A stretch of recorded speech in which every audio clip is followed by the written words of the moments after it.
大家好，我係 TCL K-Train 大師，歡迎嚟到港之港第16集。我今日會介紹嘅係香港高鐵。香港高鐵即廣深港高速鐵路，代表色係灰色。香港段喺2018年9月23日通車，全長142公里，其中香港段係26公里，共設有7個車站。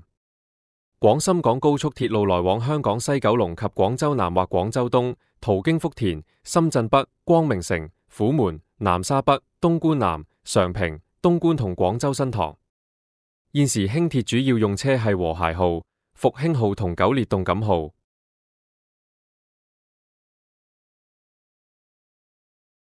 2000年鐵路發展策略2000中，廣深港高速鐵路當時稱為區域快線，被列為可被考慮推行嘅項目，可以將往來廣州同香港嘅行車時間由100分鐘縮短至約1個鐘，提供連接邊界同市區嘅快速鐵路服務。興建時間則視乎過境旅客需求增長情況而定。環境運輸及工務局同國家鐵道部喺2002年成立專家小組，就項目進行前期論證工作。前期規劃研究結論之一係呢個跨境項目有好大嘅策略性意義，能夠將香港接駁到規劃及興建中嘅國家級高速鐵路網絡。當局同國家鐵道部嘅研究均假設香港段同內地段設計為全新獨立專用鐵路，即專用通道方案，但評估結果顯示，香港段若採用呢種設計，其財務表現可能會唔理想。因應國內及香港城市規劃同鐵路發展最新情況，雙方再就鐵路設計提出新構思。港方利用西鐵、北環線及九龍南線作為香港段，將香港市區連接到新界西北，然後再增建一條隧道穿過深圳河經皇崗到龍華，即共用軌道方案。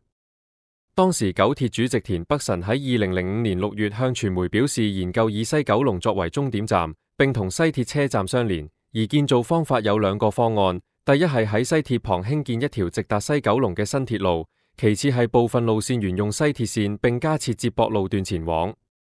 九鐵喺8月底前會提交研究報告，列出鐵路走線及車站選址嘅利弊同估計費用，再交由政府自行選擇最終方案。2007年5月，九鐵指出有需要建造獨立嘅路軌，令香港嘅直通車服務更具競爭力。內地嘅高速鐵路網發展得好快，深圳龍華將會成為內地兩條鐵路專線嘅交叉點，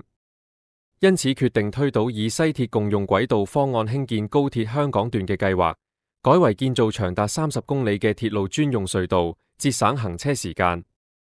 2010年1月26日，政府同港鐵公司就廣深港高速鐵路香港段嘅建造、測試同通車試行簽訂委託協議。而廣深港高速鐵路香港段建造工程喺2010年展開，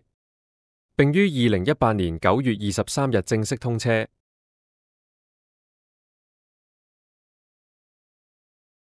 現時短途列車直接由動感號及復興號營運，長途列車則由和諧號同復興號行駛。短途列車逢星期五至日繁忙時段開出114對，而平日星期1至4則有82對。長途列車方面，每日有13對列車對達終點站。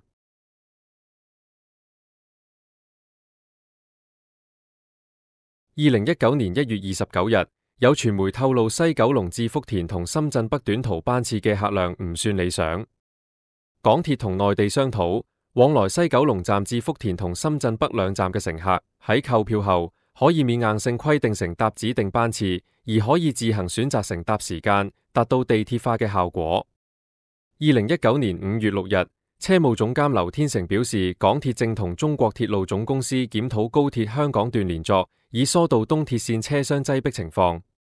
2019年6月24日，港鐵主席馬時亨喺港鐵學院同傳媒聚會時表示，港鐵正同中國鐵總商討高鐵香港段地鐵化嘅安排，並稱獲得鐵總支持，形容有突破進展，相信短期內會公布。